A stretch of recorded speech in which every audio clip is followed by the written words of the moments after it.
this is New Time on Silkway TV channel. We introduce you with the most visible news and important events that happened throughout this week in Kazakhstan and Central Asia. More details on politics, economy, social and cultural life with opinions from the most recognizable experts of Kazakhstan and world. I'm Ainur Mangali and this is what you'll see today. To become the AI hub of Central Asia, the president of Kazakhstan sets a goal to make AI present in the daily life of country's citizens. Island of stability. What role can Central Asia play in implementing the UN's global initiatives? Exclusive interview with special representative of the UN Secretary General for Central Asia. To find solutions for global challenges, what was the outcome of the Doha Forum in Qatar? And let's start talking about AI. Kazakhstan is set to become a digital state focused on the active use of artificial intelligence. This task was set by the newly opened National AI Center in the Kazakh capital, which was officially opened this week and visited by President Tokayev. Through the AI Movement Initiative, the goal is to train 1 million people in AI skills over the next 5 years. This will not only include school children, but also students, professionals from the corporate sector and government workers.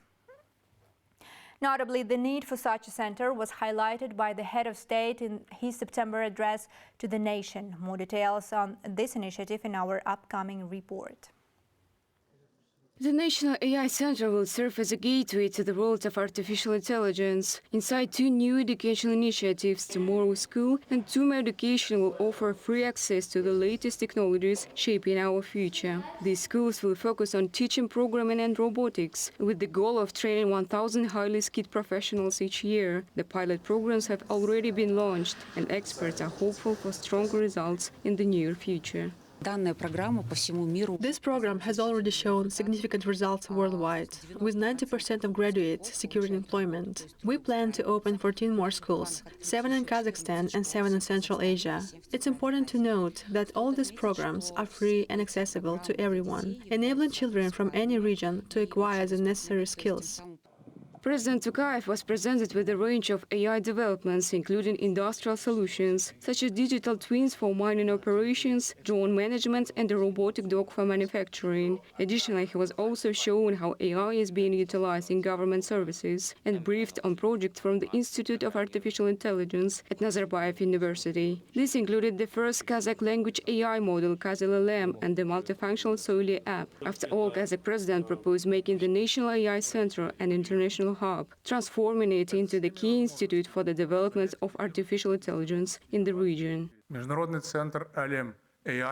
The International Center Alemai is set to become the epicenter of the AI movement and a symbol of Kazakhstan's digital transformation. This platform will bring together the best minds in the country and attract talent from around the world. It will house research and development laboratories, a programming school and offices for international tech companies. Astana Hub and Alemai are expected to become true innovation factories, drawing in international partners, driving scientific research and creating solutions for key sectors, such as the economy, education and social services. Moreover, Kassym-Jomart Tokayev instructed the creation of a council for the development of artificial intelligence, which will involve leading international experts. The government has been tasked with implementing mechanisms for the widespread use of AI by citizens. According to President, Kazakhstan has all the necessary resources to take a leading position in the field of innovation and advanced technologies. Notably, discussions are currently underway about opening offices in Kazakhstan for companies like Telegram, Google, and other global IT industry leaders, with the aim of collaborating on research projects and developing new products. Oljan Samigulina, New Time. Concluding his tour of the Gulf states, President Tokayev paid a working visit to Qatar. In Doha, the head of state met with the Emir of Qatar, Sheikh Tamim bin Hamad Al Thani. Kassym-Jomart Tokayev expressed his gratitude for the invitation to participate in the International Doha Forum.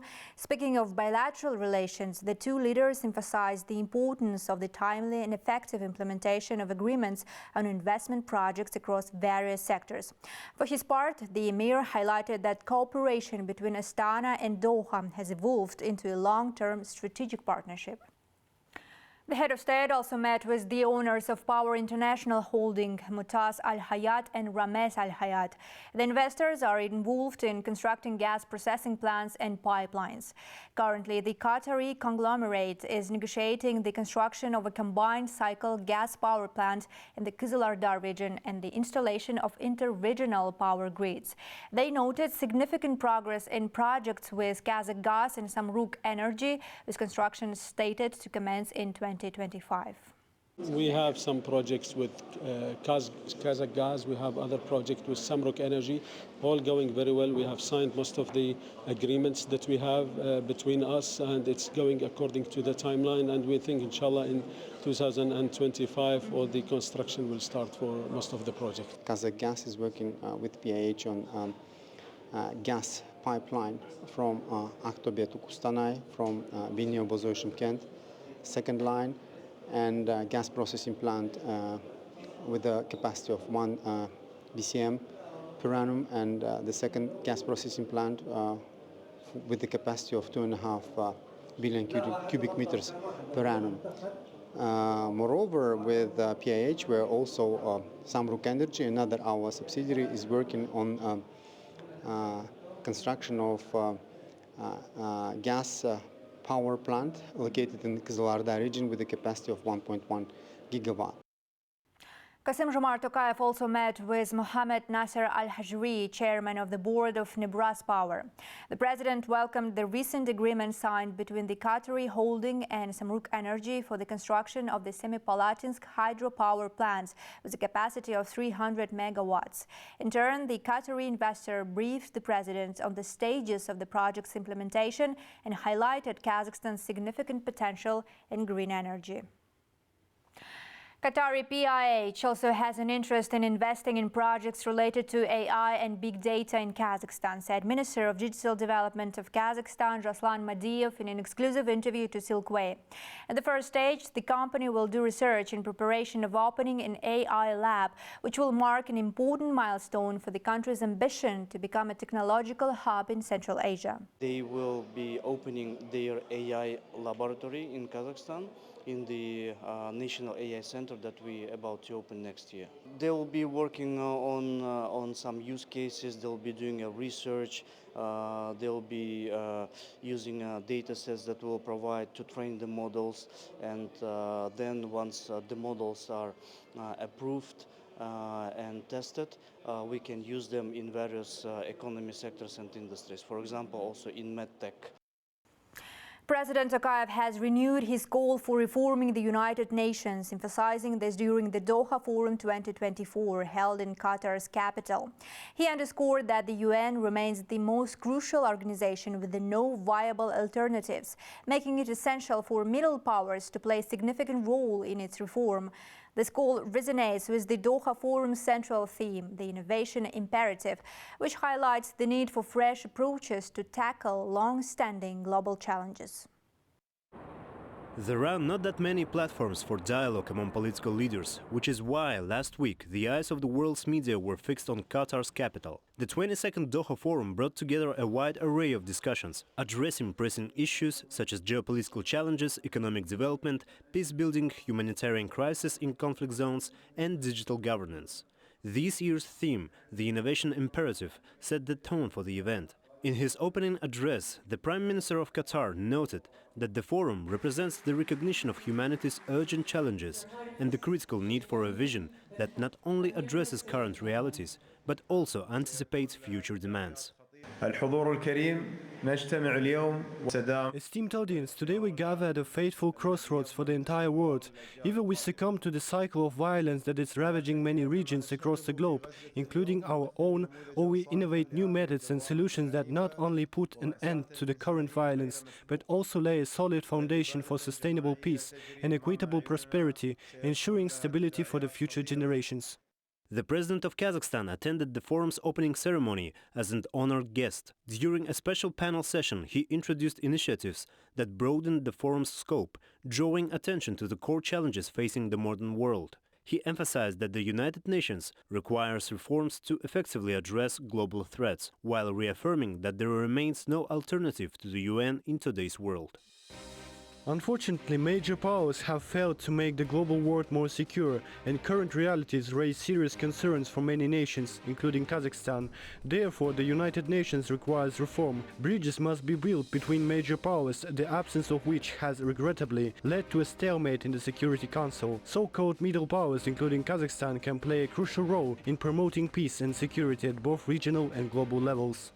The head of state also shared his view on issues related to global trade disputes. Trade conflicts, including tariff measures and sanctions pressure, are far from the best solution and represent a highly questionable policy, said the president of Kazakhstan.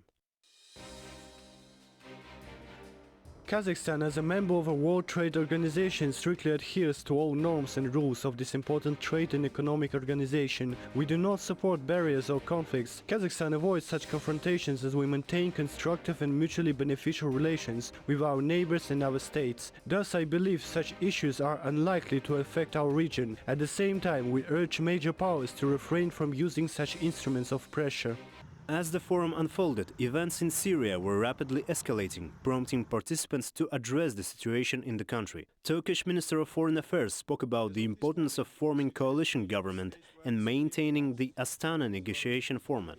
Meanwhile, the UN Special Envoy for Syria urged restraint and called for efforts to prevent further bloodshed in the region. The need for an orderly political transition has never been more urgent, starting with the urgent formation of inclusive and credible transitional arrangements in Syria. I reiterate my call for de-escalation, for calm, for the avoidance of bloodshed and the protection of civilians in line with international humanitarian law. The Doha Forum 2024 marked the largest gathering in its history, bringing together over 4,500 participants from more than 140 countries. Among the attendees were heads of state, prime ministers, foreign ministers, academics, and business leaders.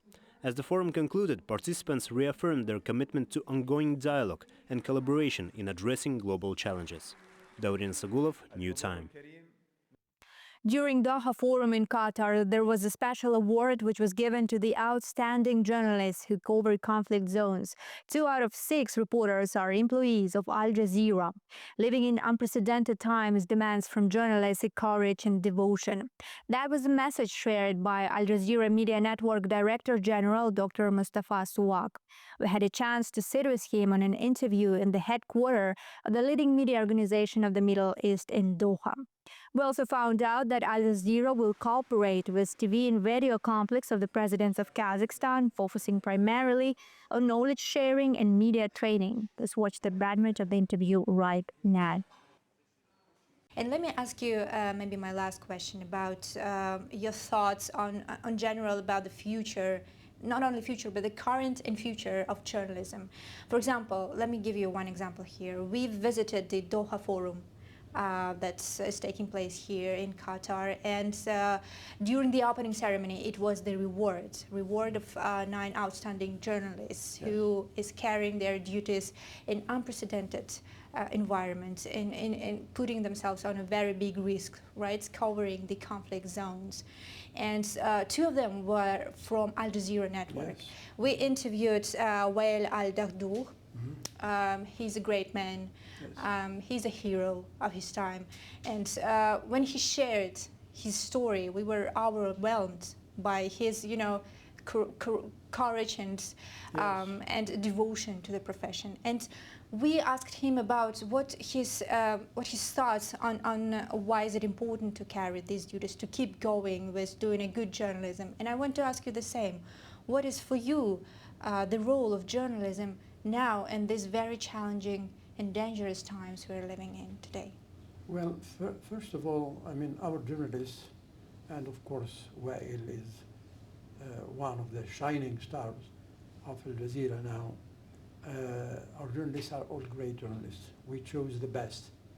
And they have proven themselves to be professional, to be courageous, and to be willing to go as far as it needs in order to bring the truth.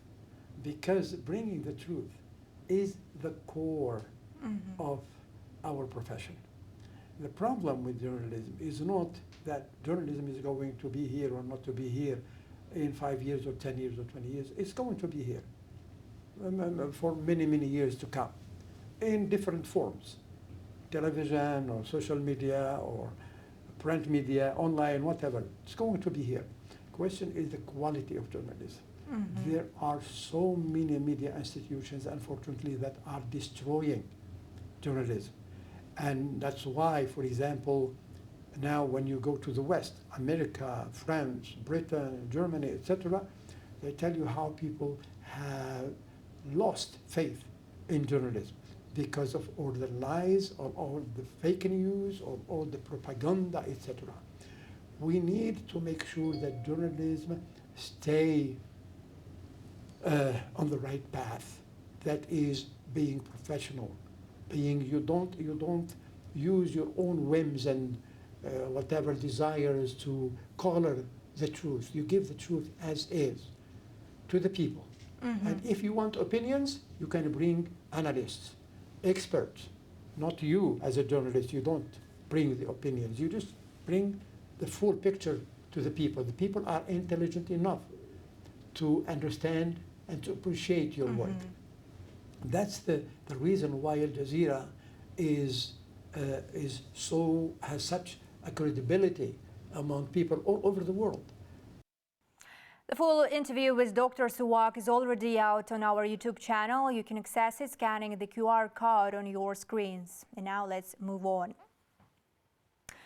Now to some other news. A total of 22 investment projects worth more than $1 billion were launched this year in Kazakhstan. This included tungsten ore processing facility in the Almaty region, as well as the production of original anti-cancer drugs in Almaty. Agreements for 7 new projects worth $2.5 billion have also been signed.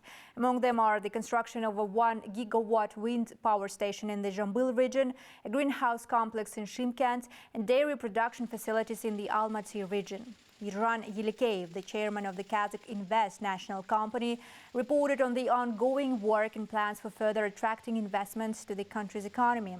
He noted that a new targeted approach has been introduced to attract investments into 4 promising sectors: deep processing of grain, coal chemistry, petrochemistry, and the production of oil and gas equipment. Over the next 3 years, it is planned to attract $10 billion for the implementation of major projects in collaboration with several companies.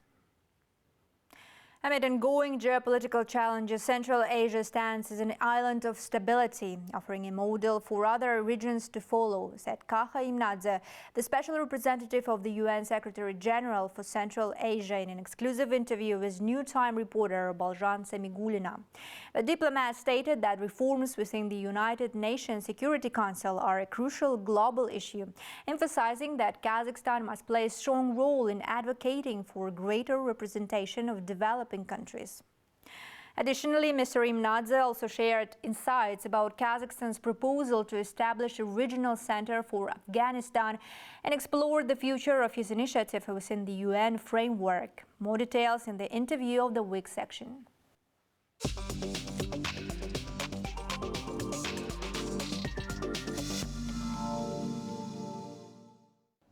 Mr. Imnadze, thank you very much for joining us. It's a great pleasure to have you. And let me start from this point, given the current ongoing UN reforms. Experts believe that the Security Council must expand too. And in this context, Kazakhstan is a leader in Central Asia. Don't you think that it can have a separate voice in this process, please? Obviously, things have changed and some reform is necessary. In what form eventually the reform will take place? It's a membership-led process, but more voice from the developing world is something that many countries, including the permanent members of the Security Council, are calling for. More accountability of the Security Council. Kazakhstan, just like any other country, has a voice in the process of the Security Council reforms, as well as any other process that is going on in the United Nations. From Central Asian countries, Kazakhstan has been the only one who has served at the Security Council. That was a very active process for those 2 years as elected members. I remember that. I was in New York at that time. Kazakhstan, just like Central Asia in general, can have a voice, and I think should have a voice. And in the light of these reforms, can it be some amendments expected towards Central Asia, since UN is also facing now some reforms, and in the General Assembly among leaders it was discussed that the organization needs some changes. Now we have mentioned that which ones will still depend on the members of the organization, but towards Central Asia, what can be done? With regard to Central Asia, I'm delighted to state that given the difficulties that we have in the world today, many parts of the world, Central Asia, despite the challenges, remains as an island of stability. There are a lot of challenges that the Central Asian countries are facing. Those challenges range from the security implications to climate that is also related to eventually possible security challenges as well. And I'm glad to state that Central Asian countries are working closely with each other. And every meeting of consolidated meeting of the heads of states of Central Asian countries is another manifestation of closer cooperation among the 5 countries of Central Asia. Of course, more cooperation, more integration is something that essentially would be even more helpful. But first and foremost is 5 countries. They talk to each other, they work with each other, because the challenges that we are facing today, regionally as well as globally, cannot be decided by a single country. Only a joint work is needed. Our region in general is one of the vulnerable regions which is facing some issues of climate change. What programs can be done with in collaboration with the United Nations to face ongoing problems? Well, there are many UN agencies who work in Central Asia, but as I said, first and foremost decision is made by the Central Asian countries. We have huge experience as our collective experience at the United Nations, which we are ready to share. And in the center that I'm leading, we do have our water dialogue, where we work very closely with the International Fund for the Saving of the RLC. There is an intergovernmental commission on transboundary water usage. So we work very closely from the political perspective with all of them, trying to help them and give them the tools and the experience and the knowledge that exist in the United Nations. When I say in the United Nations, I don't necessarily mean just this famous, beautiful building that we have in New York, but this is a collective knowledge of so many countries. So we do have water strategy that has been developed not by one person, but collectively the center and 5 countries of Central Asia using that collective knowledge. And we are updating now the strategy for another for 5 years. Kazakhstan proposed to establish a regional center in Almaty for Afghanistan. And what's the vision of UN for this office? Can it be built and opened within the next few years? Well, again, as I said, every process in the United Nations is led by the membership. Every decision that is made by the membership. So it completely depends on the membership, and there is a process going on there as far as I know.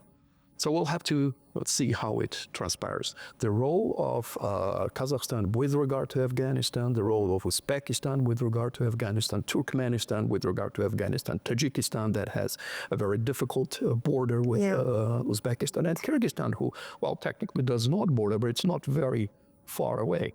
So Afghanistan is a serious factor for security as well as for development in Central Asia. But are there now negotiations about this center within United Nations members? I'm not privy to those negotiations, but there is an initiative of such center through a resolution, which is for the moment, it's a working document, and we'll have to see how it proceeds. And the very last question, Mr. Imnalza, I just want to hear your opinion in light of these geopolitical tensions that our region and Eurasian continent in general has been facing, as well as globally with climate change. What is the biggest challenge that our let's say people and our world can face within the next decade in your perspective? I hope very much that our collective belief in multilateralism and the sense of collective responsibility will prevail. When I mentioned that in this very difficult global world where we have not only government actors, but also non-government actors. Right, And I don't only mean the private sector. These are non-government actors, particularly when we talk about violent extremism and terrorism. I see in Central Asia, and as I mentioned, Central Asia remains as an island of stability because of our collective sense of responsibility. So I hope very much that other regions will also look and learn the lessons, positive lessons from Central Asia when it comes to that, and collectively will come to the moment when our collective sense of responsibility would prevail. Thank you very much for joining us. It's a great pleasure. Pleasure. Thank you.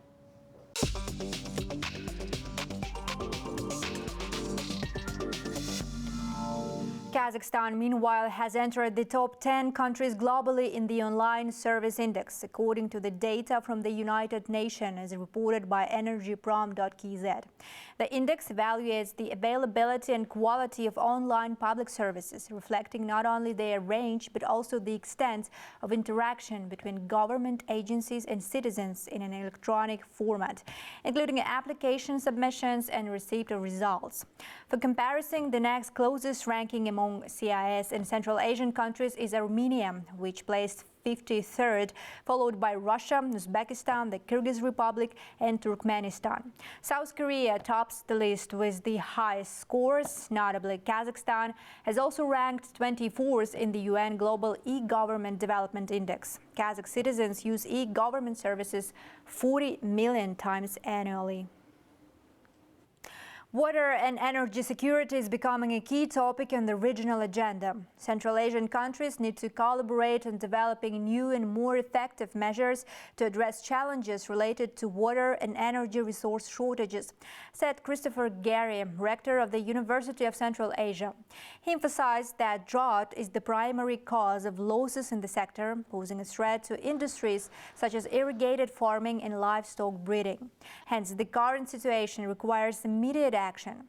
He noted that the only effective step here would be the development of unified approaches and mechanisms through close and multilateral diplomacy among the countries. So that's rethinking the way that the countries relate to each other on the agreements. The agreements aren't fit for purpose. The current geopolitical situation gives opportunity for negotiation between countries and the rebuilding of trust for water and energy supply. All countries have something to gain and something to lose, and so there's a sphere for negotiation there, and we're working with funders across the region and across the globe actually on water diplomacy projects. That's it for today. All the main news about Kazakhstan and Central Asia you can find here. More special projects about our country you can also watch on Silkway TV channel. So stay tuned and see you next week.